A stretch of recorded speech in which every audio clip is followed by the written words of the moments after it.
മാനത്തിന് 5 ലക്ഷം രൂപയെ വിലയുള്ളൂ. എന്നിട്ട് നമ്മളൊന്നും പറയാനും പാടില്ല. നമ്മൾ എന്തെങ്കിലും പറഞ്ഞാൽ നമുക്കെതിരെ കേൾക്കും. ഇത് എന്ത് രാജ്യമാണെന്നൊക്കെ തോന്നിപ്പോവുക. അപ്പൊ ചുരുക്കം പറഞ്ഞ ഇത് ചെയ്തവരെല്ലാവരും വളരെ നിഷ്കളങ്കരും.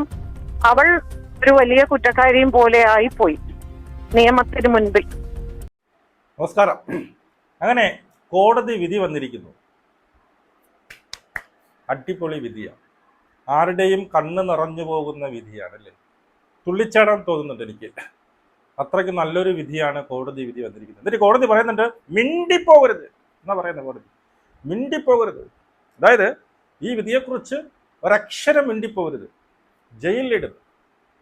മനസ്സിലായോ? നിങ്ങൾക്കെതിരെ നടപടി എടുക്കും എന്നാ പറഞ്ഞിരിക്കുന്നത്. ഒന്നും മിണ്ടുന്നില്ല. പക്ഷെ എൻ്റെ വേവലാതി പറയാമല്ലോ. ഇത് ഏത് രാജ്യത്താണ് നമ്മളിപ്പോൾ ജീവിക്കുന്നത് എന്ന് തന്നെ ഞാൻ ആലോചിച്ചു പോവുകയാണ്. ഈ പറയുന്ന ഹിറ്റ്ലർ ഭരണമാണോ ഇവിടെ നടക്കുന്നത്?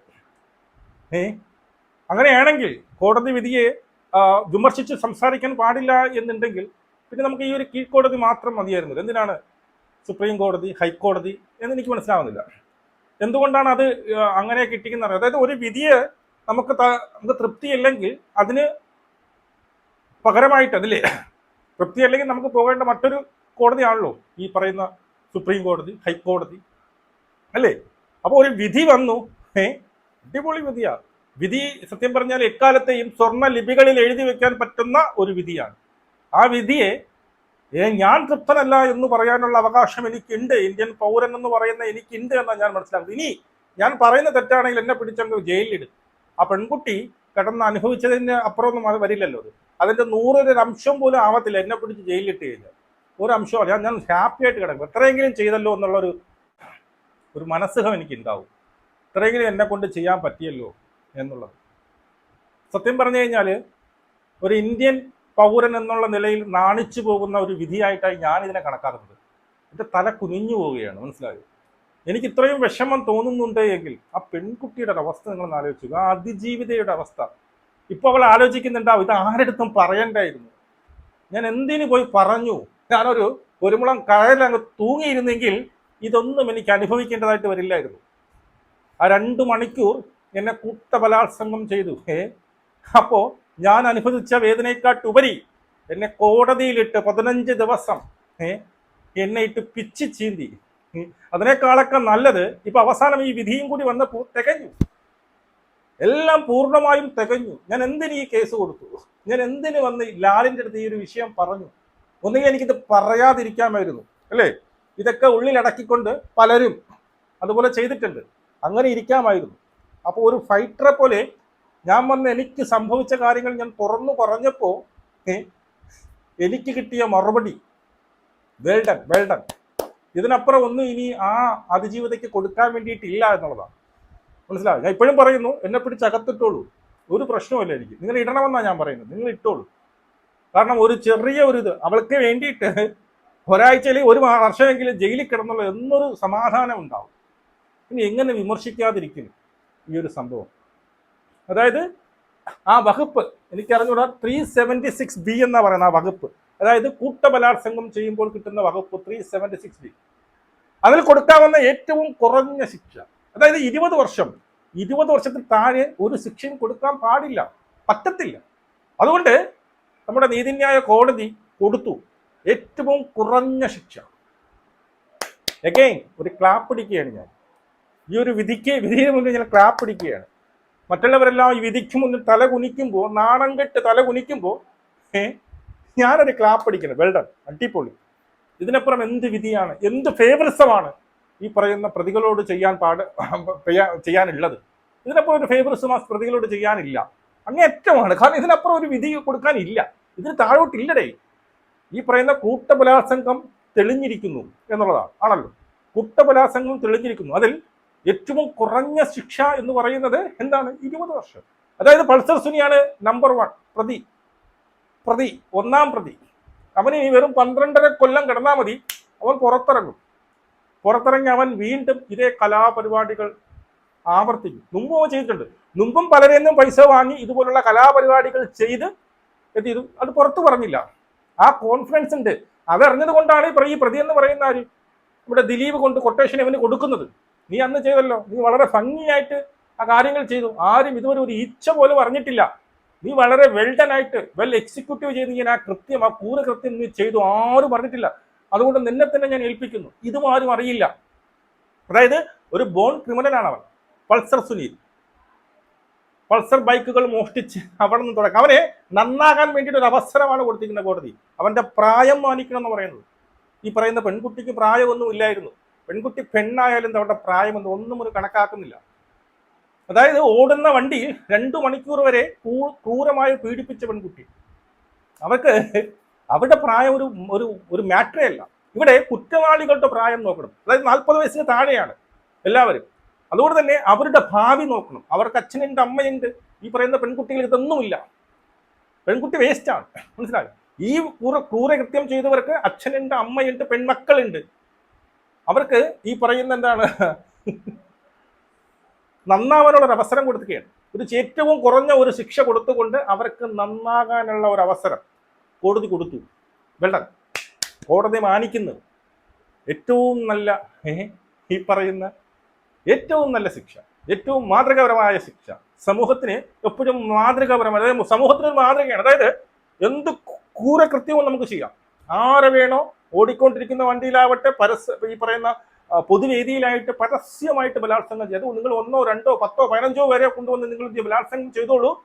ഈ പറയുന്ന രാമൻ പിള്ളയെ പോലുള്ള വക്കീലുകൾ ഉണ്ടായാൽ മാത്രം മതി. ഏറ്റവും കുറഞ്ഞ ശിക്ഷയിൽ നമ്മുടെ ഇന്ത്യൻ നിയമവ്യവസ്ഥ അനുസരിച്ച് നമുക്ക് പുറത്തിറങ്ങി നടക്കാം, ഒരു പ്രശ്നമില്ല. അവനിപ്പോൾ ഹീറോ പരിവേഷണം, അവൻ പറഞ്ഞ കൂളിംഗ് ക്ലാസ് ഒക്കെ വെച്ച് ഒക്കെ വരുന്നത്. ആ പെൺകുട്ടിക്ക് ഇന്ന് കിട്ടിയ എന്താണ്? ഭാഗ്യലക്ഷ്മി പറഞ്ഞതുപോലെ പെൺകുട്ടിക്ക് നേരത്തെ പറഞ്ഞ ജീവപര്യന്തം കിട്ടിയത്. പെൺകുട്ടി ഇനി ജീവിതകാലം മൊത്തം ഇത് ആലോചിച്ച് വിങ്ങും. ഇതിനെയൊക്കെ ഇതുവരെ അവരെ എന്ത് ചെയ്യുന്ന ഒരു സർവൈവർ തന്നെയാണല്ലോ, ഒരു അതിജീവിത തന്നെയാണ്. എല്ലാ അർത്ഥത്തിലും ഒരു അതിജീവിത തന്നെയാണ്.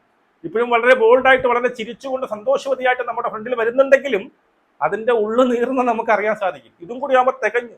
ഇനി അതിന്റെ പുറത്തടിക്കാൻ വേറെ ഒന്നുമില്ല.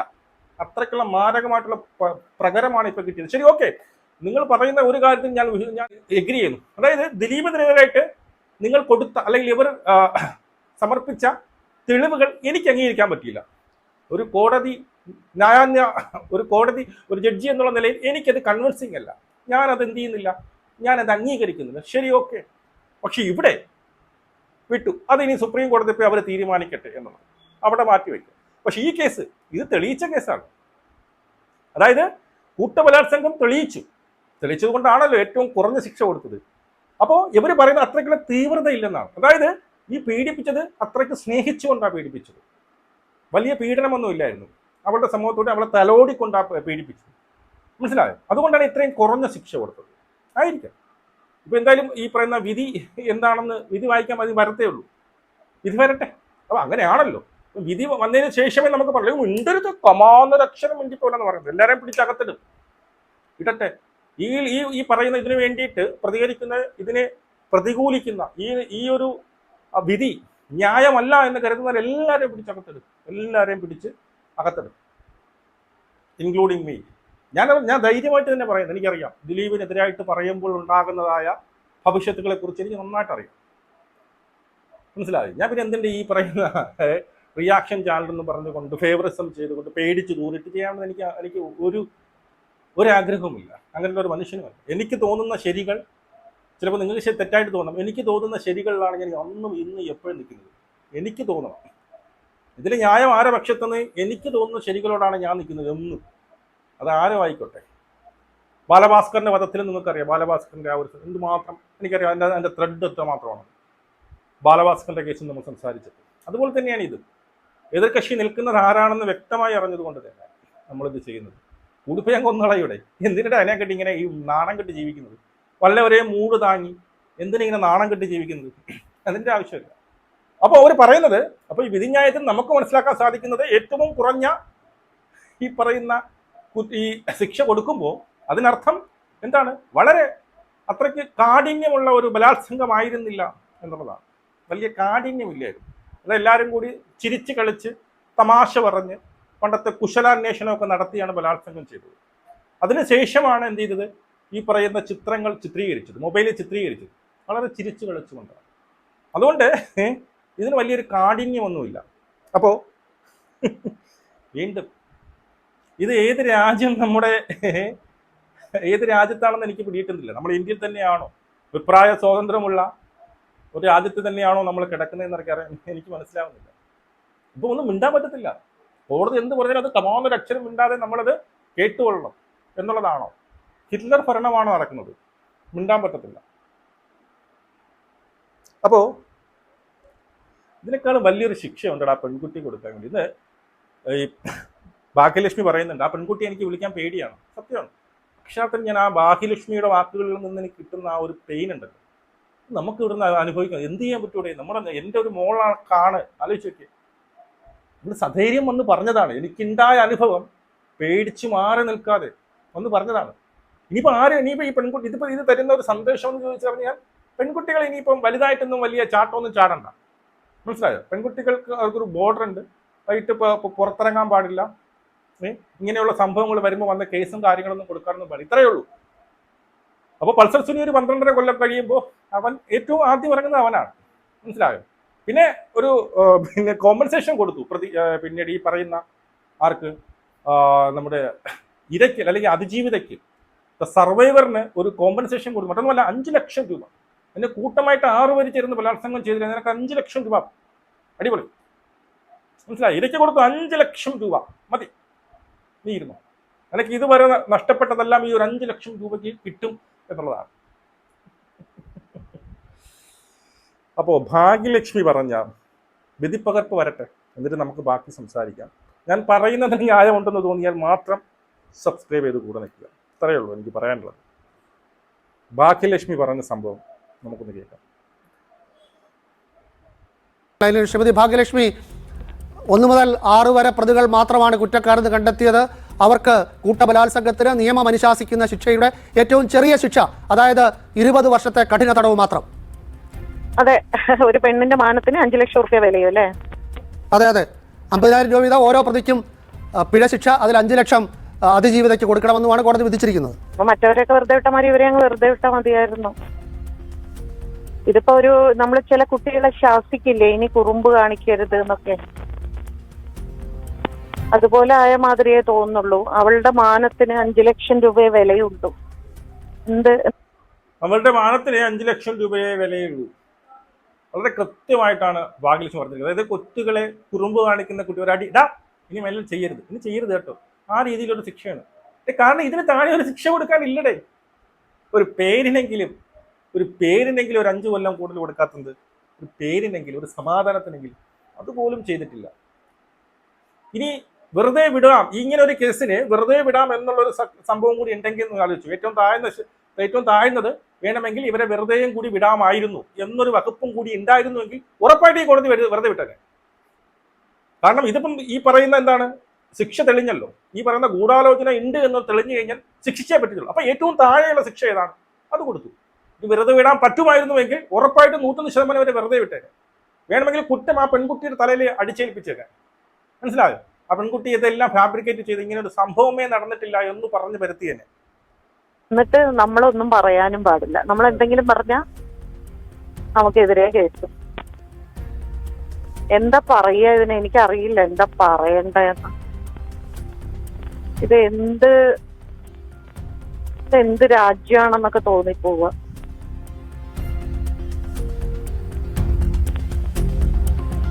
അപ്പോൾ കുറ്റക്കാരെന്ന് കണ്ടെത്തിയ ആദ്യ ഉത്തരവ് മുതൽ ഈ ശിക്ഷാവിധി വരെ നിരാശ മാത്രമാണ് ശ്രീമതി ഭാഗ്യലക്ഷ്മിക്ക്. ഇനിയിപ്പോ ഇതിൽ 7 വർഷം കുറഞ്ഞിട്ടില്ലേ? ഓൾറെഡി അവൻ 7 വർഷം കിടന്നത് കൊണ്ട് ഇതിൽ 7 വർഷം കിടന്നു. 7.5 വർഷം അത് കുറഞ്ഞു കിട്ടും. അപ്പൊ ചുരുക്കം പറഞ്ഞ ഇത് ചെയ്തവരെല്ലാവരും വളരെ നിഷ്കളങ്കരും. അവൾ ഒരു വലിയ കുറ്റക്കാരിയും പോലെ ആയിപ്പോയി നിയമത്തിന് മുൻപിൽ. സത്യമല്ലേ? ഇനി വെറും 7.5 കൊല്ലം ഓൾറെഡി അവൻ വിചാരണ സമയത്ത് ജയിലിൽ കിടന്നു. ഇനി 12.5 കൊല്ലം കഴിയുമ്പോൾ പുഷ്പം പോലെ അവ ഇറങ്ങി വരും. ഭാഗ്യലക്ഷ്മി പറയുന്നുണ്ട്, നമ്മുടെയൊക്കെ വായ അടച്ചിരിക്കുകയാണ്. ഒന്നും പറയാൻ പറ്റും, നമ്മുടെ വികാരം ഒന്നും പുറത്തു പറയാനും കൂടി പറ്റുന്നില്ല. ആ പെൺകുട്ടി അനുഭവിക്കുന്നതിനെക്കാട്ടും കൂടുതലായിട്ട് വേറെ ആരെങ്കിലും അനുഭവിക്കുന്നുണ്ട്? ഇല്ല. നമ്മുടെ ആ ഒരു ദുഃഖം നമുക്ക് അവിടെ എനിക്കൊക്കെ ആണെങ്കിൽ ഇത് കേൾക്കുമ്പോൾ തന്നെ ആ സമയത്ത് എന്ത് ചെയ്യണമെന്ന് അറിയത്തില്ല, ഇതിനെങ്ങനെ പ്രതികരിക്കണമെന്ന് അറിയത്തില്ല. പ്രതികരിച്ചാൽ പിടിച്ച് അകത്തിടുമെന്നാണ് പറഞ്ഞിട്ടുള്ളത്. മിണ്ടരുത്, കമാന്നൊരക്ഷരം മിണ്ടിപ്പോലെന്നാ പറയുന്നത്. അത്രയും നേരത്തെ അവൾ കാറിൽ സഞ്ചരിക്കാൻ പാടില്ലായിരുന്നു. എനിക്കറിയില്ല വിനു, എനിക്ക് എന്താ പറയണ്ടെന്നറിയില്ല. പറഞ്ഞ ഇമോഷനിലായിപ്പോ. ശ്രീമതി ഭാഗ്യലക്ഷ്മി ഇപ്പോൾ എവിടെയാണുള്ളത്? അതിജീവിതയെ കാണാൻ പോകുന്നുണ്ടോ? ഞാൻ അവളുടെ കൂടെ തന്നെ ആയിരുന്നു ഇത്രയും ദിവസം. ഇപ്പതാ ഞാൻ തിരിച്ചു പോയിക്കൊണ്ടിരിക്കുക നാട്ടിലേക്ക്. എനിക്കൊന്നും പറയാൻ പറ്റുന്നില്ല. കാരണം നമുക്ക് നമ്മളെ എന്താ പറയാ വാ കെട്ടി വെക്കില്ലേ, മിണ്ടിപ്പോകരുത് എന്ന് പറഞ്ഞിരിക്കല്ലേ. വിധി വായിച്ച ശേഷം മിണ്ടാം എന്നാണ് പറഞ്ഞത്. വിധി വായിച്ചു കേട്ടാലും പറയാൻ പാടില്ല എന്നാണല്ലോ രാവിലെ പറഞ്ഞത്. സമൂഹത്തിന്റെ പ്രതികരണം നോക്കി ശിക്ഷിക്കാൻ പറ്റില്ല. പിന്നെ ശിക്ഷ ഇളവ് വേണം എന്ന് പറയുമ്പോൾ കോടതി പറയുന്നു പരിഗണിക്കാം എന്ന് പറയുന്നു. വിധി വായിച്ച ശേഷം മിണ്ടാമെന്നാ പറയും. ഇതെന്താ ഇനി വിധി വായിക്കാൻ? ഈ ഒരു കേസിൽ, ദിലീപിന്റെ കേസിൽ നമുക്ക് എന്താണെന്ന് അറിയണോ? ഈ ഒരു കേസിൽ ഇനി വിധി വലുതായിട്ടൊന്നും വായിക്കാനില്ല. ഏത് രീതിയിൽ ഇതിനെ ലഘൂകരിച്ചു എന്ന് മാത്രം അറിഞ്ഞാൽ മതി. അത് പറഞ്ഞിട്ടുണ്ട് അവിടെ, ഇതൊക്കെ പറയുന്ന കള്ളത്തരമാണ്, അങ്ങനെയൊന്നുമില്ല, നിന്റെ അറിവോട് കൂടി തന്നെയാണ് ആ ഒരു ചിത്രം എടുത്തതെന്ന് വരെ പറഞ്ഞു വെക്കും. പക്ഷെ അത് ചെയ്താൽ ശരിയായില്ല എന്ന് പറഞ്ഞാൽ വലിയ ക്രൂരതയൊന്നുമല്ല ഇത്.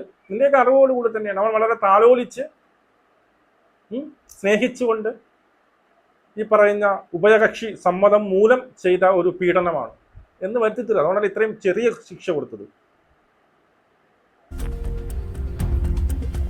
എന്താണിത്? അപ്പൊ ഇനി നാളെ ഇതുപോലെ ബലാത്സംഗം ചെയ്യുന്നവരും ഇത്തരത്തിൽ പെരുമാറുന്നവർക്കൊക്കെ ഒരു രാമൻപിള്ളയെ വെക്കാം, വളരെ ചെറിയ ശിക്ഷ വാങ്ങിച്ചു കൊടുക്കാം. അത് നല്ലൊരു സന്ദേശമല്ലേ സമൂഹത്തിന് കൊടുക്കുന്നത്?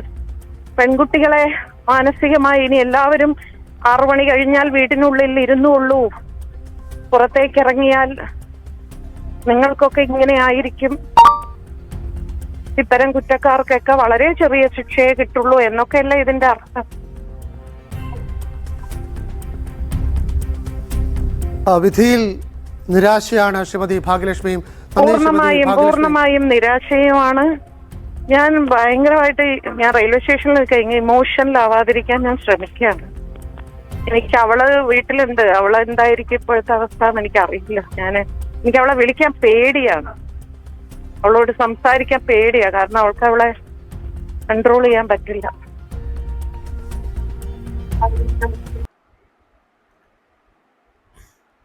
എനിക്ക് അവളെ വിളിക്കാൻ പേടിയാണ്. കാരണം ആ കരയിലെന്നേ ഉള്ളൂ, ഭാഗ്യലക്ഷ്മി കരയിലെന്നേ ഉള്ളൂ. കൂടെ നിൽക്കുന്നതാണ്, മനസ്സിലാകും. കുറേ ഇതിന് വേണ്ടിയിട്ട് നമ്മൾ അറിയുന്നതിനെ കാട്ടി ഏറ്റവും സെറ്റി ഭാഗ്യലക്ഷ്മിക്ക് അറിയാം എന്തൊക്കെ വേദനകളാണ്, എന്തൊക്കെ പീഡനങ്ങളാണ് അന്ന് അവിടെ ഈ പറയുന്ന ഇര അല്ലെങ്കിൽ അതിജീവിത അനുഭവിക്കേണ്ടി വന്നത് എന്ന് നമ്മളെക്കാളും വളരെ വ്യക്തമായിട്ട് അറിയാം. അപ്പോൾ അവർക്ക് നമ്മളെയും കാട്ടി കൂടുതൽ പെയിൻ വരും. നമുക്കൊന്നും പറയാൻ പറ്റാത്തൊരവസ്ഥയാണ്. ഒന്ന് പ്രതികരിക്കാനും കൂടി പറ്റുന്നില്ല, ഒന്ന് വിമർശിക്കാനും കൂടി പറ്റുന്നില്ല. മിണ്ടിപ്പോകുന്ന പറയണ കൂടുതൽ. ഇതെന്താണ് മനസ്സിലാവുന്നില്ല. ഇത് ഇന്ത്യ തന്നെയാണോ എന്നുള്ളത് എനിക്ക് ഇങ്ങനെയൊക്കെ നിയമമുണ്ടോ? അല്ല, ഇങ്ങനെയാണോ? ഇപ്പോൾ ഒരു കോടതി വിധി വന്നു കഴിഞ്ഞാൽ നമുക്കതിനെ വിമർശിക്കാൻ പറ്റത്തില്ല. എനിക്കറിയത്തില്ല കോടതി എന്ത് വിധിച്ചാലും നമുക്ക് ഒന്നും മിണ്ടാതെ അതങ്ങ് അക്സെപ്റ്റ് എന്നാണോ? ഒരു കീഴ്ക്കോടതി ഒരു ഓർഡർ ഇടുമ്പോൾ അല്ലെങ്കിൽ ഒരു വിധി വരുമ്പോൾ അത് നമ്മുടെ പ്രതികരണം നമുക്ക് അറിയിക്കാൻ പറ്റത്തില്ലേ? അങ്ങനെയാണെങ്കിൽ പിന്നെ എന്തിനാണ് നിങ്ങൾ സുപ്രീം കോടതി വെച്ചിരിക്കുന്നത്? ഹൈക്കോടതിക്ക് എന്തിനാ വെച്ചിരിക്കുന്നത്? മനസ്സിലാവുന്നില്ല. എന്തിനാ വെച്ചിരിക്കുന്നത്? അതിൻ്റെ ആവശ്യമില്ല. ഏതെങ്കിലും ഒരു കോടതി മതിയല്ലോ. എന്ന് വെച്ചാൽ കോടതി ഒന്ന് വിധിച്ചു കഴിഞ്ഞാൽ അതാണ് അന്തിമം, അത് തീർന്നു. പിന്നെ അതിനെക്കൂടെ കമാന്നൊരു അക്ഷരം വേണ്ടിപ്പോകരുത്. സ്വച്ഛാധിപത്യം എന്ന് പറയുന്ന പോലല്ല നമ്മുടെ ചൈനയിൽ നടക്കും പോലെ, ഹിറ്റ്ലർ നടത്തിയതുപോലെ ഞാനൊരു വിധി വിധിക്കും, ഇത് തന്നെയാണ്. ഇതിനപ്പുറം കമാന്നൊരു അക്ഷരം വേണ്ടിപ്പോരുത്. പിന്നെ അങ്ങനെയാണെങ്കിൽ ഈ പറയുന്ന ഹൈക്കോടതിയുടെ ആവശ്യം എന്തിനാണ് അവർ അപ്പീൽ പോകുന്നത്? അതിൻ്റെ ആവശ്യമില്ലല്ലോ. അപ്പോൾ നമ്മുടെ ഈ കോടതിയെ വിമർശനം എന്ന് പറയുമ്പോൾ നമ്മുടെ സങ്കടം പറയുന്നത് ഇതായിരുന്നോ വേണ്ടത് എന്നുള്ളത്.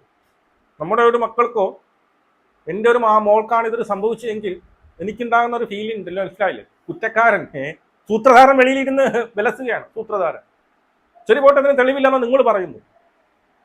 ഇവര് പീഡിപ്പിച്ചു എന്ന് തെളിഞ്ഞല്ലോ. കുറ്റബലാത്സംഗം തെളിഞ്ഞല്ലോ. എന്നിട്ടും ലജ്ജാവകം, ഒരു ഇന്ത്യക്കാരൻ എന്നുള്ള നിലയിൽ തല താഴ്ന്നു പോകുന്ന ഒരു അവസരമാണ്. എൻ്റെ തല താഴ്ന്നിരിക്കുകയാണ്, നാണം കെട്ട്. നിങ്ങളുടെ അഭിപ്രായം നിങ്ങൾ മസ്റ്റായി കമന്റ് ചെയ്യാൻ നമുക്ക് വീണ്ടും കാണാം. ജയ്.